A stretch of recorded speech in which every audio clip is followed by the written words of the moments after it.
Hello students, JPIC digital study channel पर आपका स्वागत है। विद्यार्थियों, मैं आशा करता हूं कि आप घर पर स्वस्थ होंगे और पढ़ाई कर रहे होंगे। विद्यार्थियों, जैसा कि आप जानते हैं कि हम लोग जो है विलयन जो चैप्टर है सेकंड चैप्टर में, उसमें अणुसंघ गुणधर्म को पढ़ रहे हैं, जिसमें आज हम लोग डिस्कस करने वाले हैं हिमांक अवनमन के बारे में। हिमांक अवनमन।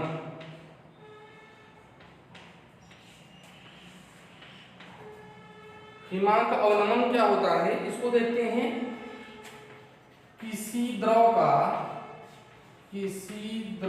का हिमांक अवनमन वह ताप होता है, वह ताप होता है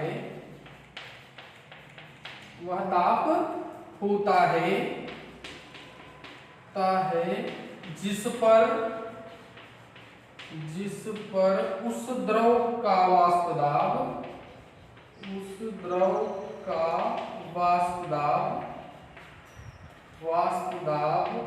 उसके ठोस अवस्था के वाष्प दाब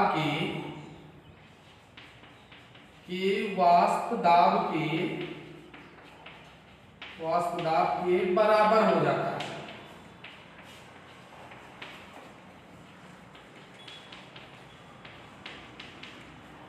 किसी द्रव का हिमांक अवनमन वह ताप होता है जिस पर उस द्रव का वाष्प दाब उसके ठोस अवस्था के वाष्प दाब के बराबर हो जाता है। उस द्रव का जो है हिमांक अवनमन कहलाता है। माना शुद्ध द्रव का हिमांक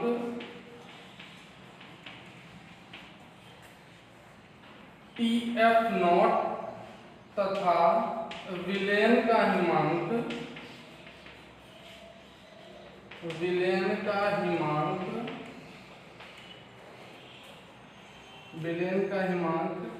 TF है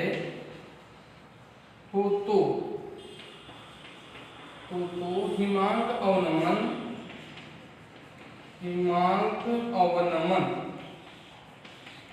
डेल्टा TF इक्वल टू होगा delta TF0 minus delta TF। यह हमारा क्या कहलाएगा, हिमांक अवनमन क्या होगा, डेल्टा TF इक्वल टू जो है TF0 माइनस TF होगा। चूंकि हिमांक अवनमन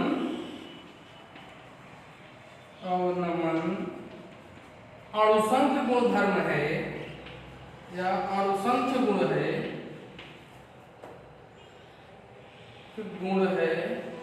अतः delta TF is directly proportional small m और डेल्टा TF इक्वल टू हो जाएगा KFM, जहां पर KF जो है वह हिमांक अवनमन स्थिरांक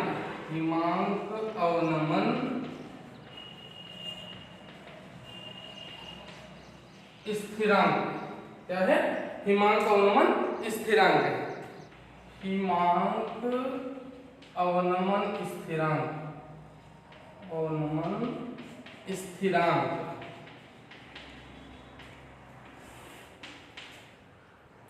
किसी 1000 ग्राम विलायक में अवाष्पशील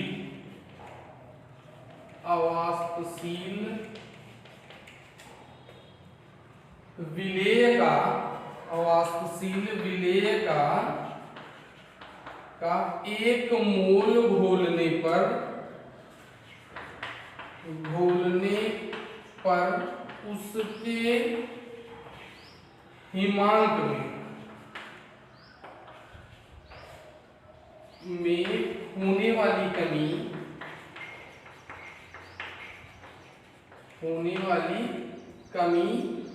उसका हिमांक अवनमन स्थिरांक कहलाता है। हिमांक अवनमन स्थिरांक कहलाता है। स्थिरांक कहलाता है। किसी 1000 ग्राम विलायक में अवाष्पशील विलेय का एक मूल घोलने पर उसके हिमांक में होने वाली कमी हिमांक अवनमन उसका जो है हिमांक अवनमन स्थिरांक कहलाती है। यह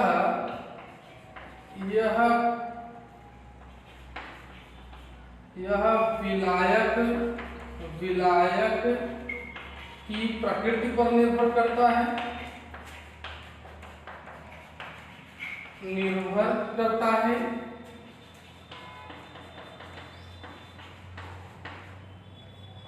जल के लिए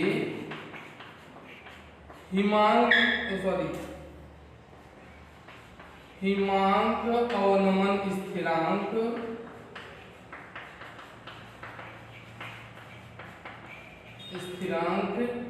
1.86 kg प्रति मोल होता है।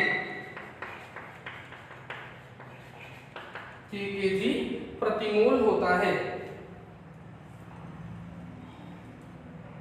Delta TF equal to KFM समीकरण नंबर 1 है। इसमें m का मान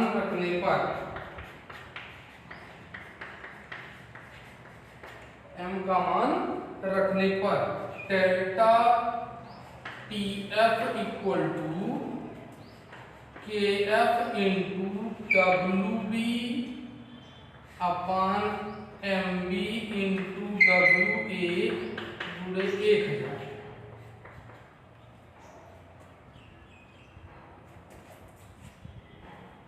इक्वल टू हो जाएगा KF इंटू WB इंटू 1000 बटे MB इंटू WA। अतः MB इक्वल टू हो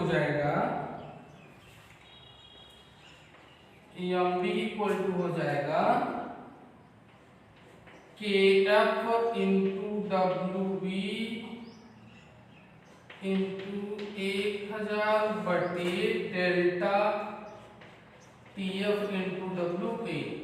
इससे हम क्या निकाल सकते हैं? विलेय का मूलक द्रव्यमान ज्ञात कर सकते हैं।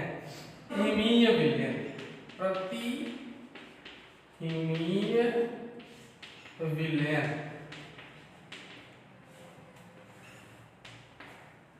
प्रतिहिमीय विलयन क्या होता है? वह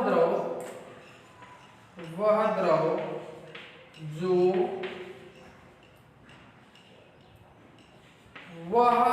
विलयन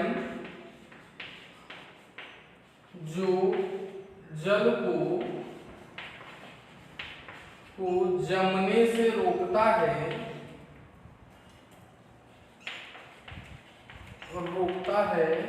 क्या कहलाता है? हमारा प्रतिहिमीय विलयन कहलाता है। प्रतिहिमीय विलयन कहलाता है।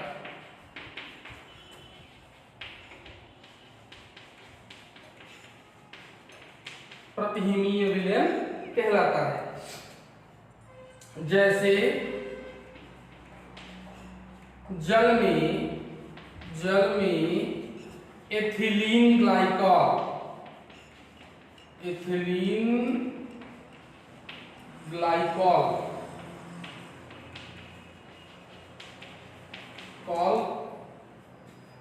की सामान्य मात्रा घोलने पर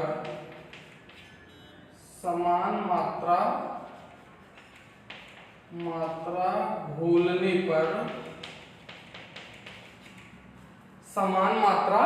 घोलने पर जल का हिमांक 0 डिग्री सेल्सियस से -35 डिग्री सेल्सियस हो जाता है। -35 डिग्री सेल्सियस हो जाता है। मतलब कि अगर हम जितना जल लें उतना ही एथिलीन ग्लाइकॉल मिला दें तो जो जल 0 डिग्री सेल्सियस पर जो है जमता है वह -35 डिग्री सेल्सियस पर जो है जमेगा या जो है वह बर्फ में परिवर्तित होगा, हो जाता है। अगर एथिलीन ग्लाइकॉल मिलाते हैं तो यहाँ इसका हिमांक जो है 0 डिग्री सेल्सियस से 35 डिग्री सेल्सियस हो जाता है। इसका उपयोग अधिक ठंडे प्रदेशों के लिए किया जाता है, जहां पर जो इंजन में पानी यूज होता है वह जम के फैल ना जाए, इसके लिए जो है इसमें एथिलीन ग्लाइकॉल मिलाते हैं। नहीं तो जो रेडी वाटर होता है जिसमें पानी भरा होता है उसकी दीवारें जो है चिटक जाती है। तो इसका उपयोग जो है अधिक ठंडे प्रदेशों में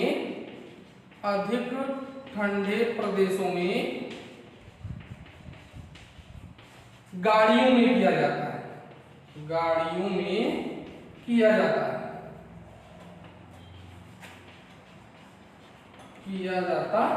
है। तो यह हमारा क्या हो जाएगा, प्रतिहिमीय विलयन हो जाएगा। आइए क्वेश्चन देखते हैं। एक वैद्युत अपघट्ट के 1 ग्राम को 50 ग्राम बेंजीन में घोलने पर हिमांक में 0.4 केल्विन की कमी हो जाती है। विलेय का MB मतलब मोलर द्रव्यमान ज्ञात कीजिए, जहां पर जो हिमांक अवनमन स्थिरांक दिया हुआ है वो 5.12 kg प्रति मोल है। तो देखते हैं कि किस प्रकार से जो है यह कितना होता है MB इसका। Kf इक्वल टू हो जाएगा 5.12 kg प्रति मोल और WA इक्वल टू हो जाएगा 50 ग्राम, WB इक्वल टू हो जाएगा 1 ग्राम और जो डेल्टा T डेल्टा TF यहाँ पर टोटल दिया हुआ है 0.4 केल्विन। अब जो है हम लोग फॉर्मूला कौन सा अप्लाई करेंगे, MB equal to Kf into WB into 1000 upon delta TF into WB। इस फॉर्मूले में जब हम रखेंगे तो Kf इक्वल टू कितना है 5.12 इंटू WB कितना है 1 इंटू 1000 अपॉन 0.4 इंटू 50 कितना है 50।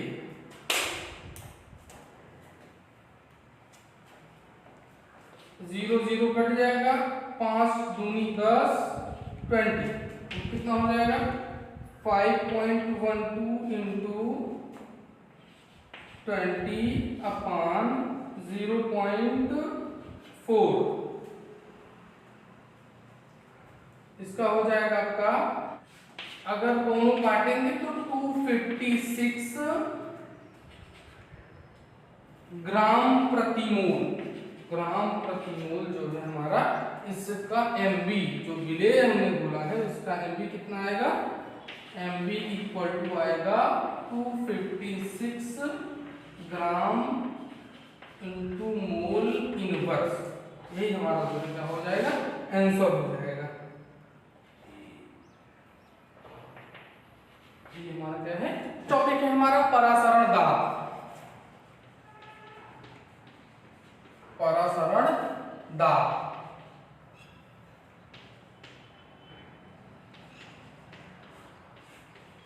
परासरण दाब। इसमें सबसे पहले हम देखते हैं अर्धपारगम्य झिल्ली। अर्धपारगम्य झिल्ली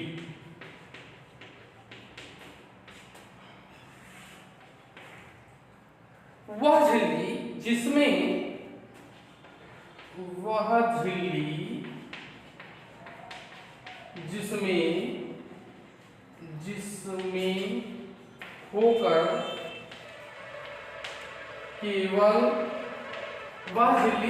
होकर केवल केवल विलायक के अणु जा सकते हैं, विलेय के नहीं, अर्धपारगम्य झिल्ली कहलाती है। अर्धपारगम्य झिल्ली कहलाती है। जैसे कोशिका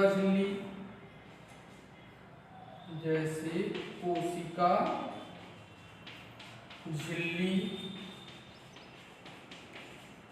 जंतु झिल्लियां आदि। कोशिका झिल्लियां और जंतु झिल्लियां आदि क्या कहलाती है हमारी, जो है अर्धपारगम्य झिल्ली कहलाती है। सेमी परमिएबल मेम्ब्रेन कहलाती है। इसमें से जो है किसी विलेन के विलायक के अणु जो है इस पार से उस पार जा सकते हैं। ये विलेय के अणु को जो है एक तरफ से दूसरी तरफ नहीं जाने देता। क्या कहलाता है हमारा, सेमी परमिएबल मेम्ब्रेन, या जो है अर्धपारगम्य झिल्ली कहलाती है। दूसरा हमारा परासरण क्या होता है। परासरण अर्धपारगम्य झिल्ली से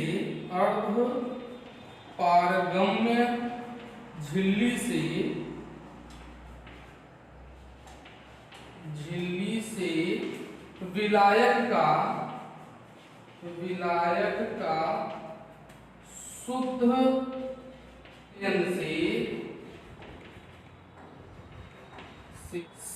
विलयन से सांद्र विलयन की ओर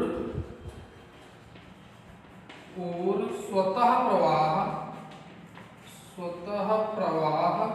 क्या कहलाता है हमारा, परासरण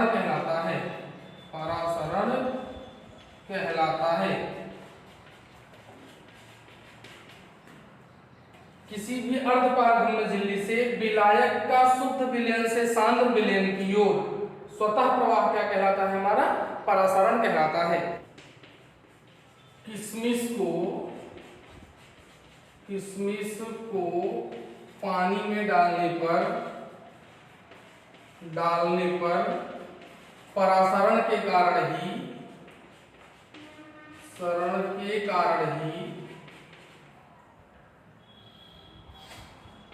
वह फूल जाता है।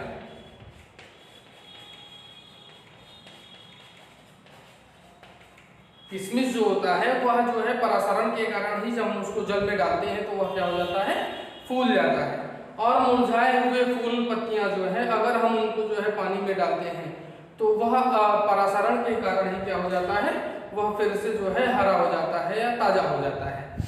ये सारी प्रक्रियाएं क्या है, परासरण के कारण होती है।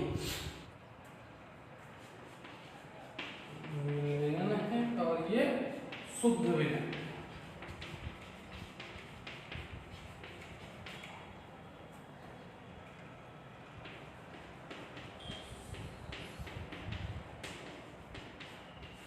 किसी भी शुद्ध विलायक से सेमी परमिएबल मेम्ब्रेन द्वारा यह जो है विलयन को जो है अलग कर दिया जाए। अगर हम इस प्रकार से हम सेमी परमिएबल मेम्ब्रेन को लगाते हैं और दोनों पर पी जो है प्रेशर लगा हुआ है, तब तक यह शुद्ध विलायक क्या होता है कि जो है शुद्ध विलायक विलयन की ओर स्वतः प्रवाहित होता रहता है। लेकिन इस प्रवाह को रोकने के लिए यहाँ पर अतिरिक्त दाब लगाया जाता है, जिससे यह शुद्ध विलायक ये सेमी परमिएबल मेम्ब्रेन द्वारा अलग किए गए विलयन की तरफ ना जा सके। अब इस जो है प्रवाह को रोकने के लिए विलयन पर लगाया गया अतिरिक्त दाब, जिससे शुद्ध विलायक का विलयन की ओर प्रवाह रुक जाता है, क्या कहलाता है हमारा, परासरण दाब कहलाता है। परासरण दाब कहलाता है।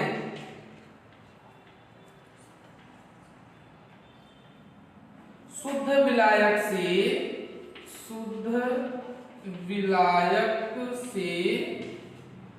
एसपीएम सेमी परमिएबल मेम्ब्रेन द्वारा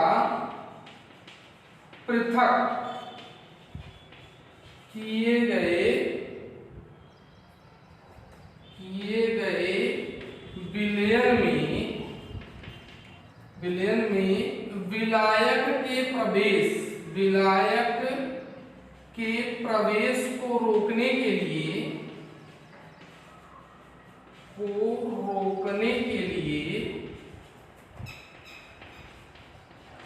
विलायक के प्रवेश को रोकने के लिए विलयन पर लगाया गया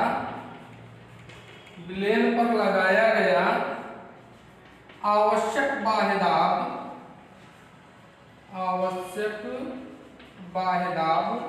क्या कहलाता है? हमारा परासरण दाब कहलाता है। परासरण दाब कहलाता है। इसके प्रवाह को जो है इधर रोकने के लिए इस विलयन पर जो अतिरिक्त बाह्य दाब लगाया जाता है वही हमारा क्या कहलाता है? परासरण दाब कहलाता है। परासरण दाब के गुण क्या है? इसके गुण है इससे जो है विलयन के परासरण दाब का निर्धारण हो जाता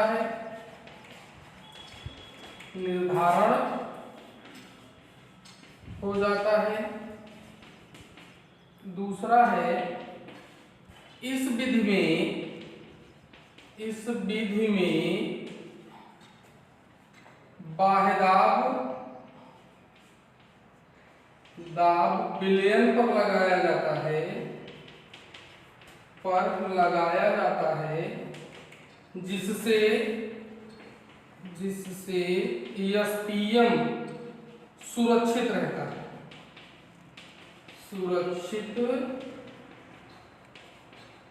है। और तीसरा इस विधि में विलयन तनु नहीं होता। हमारे परासरण दाब के गुण हैं। नेक्स्ट क्लास में मिलते हैं, तब तक पढ़ते रहिए, घर पर रहिए, सुरक्षित रहिए।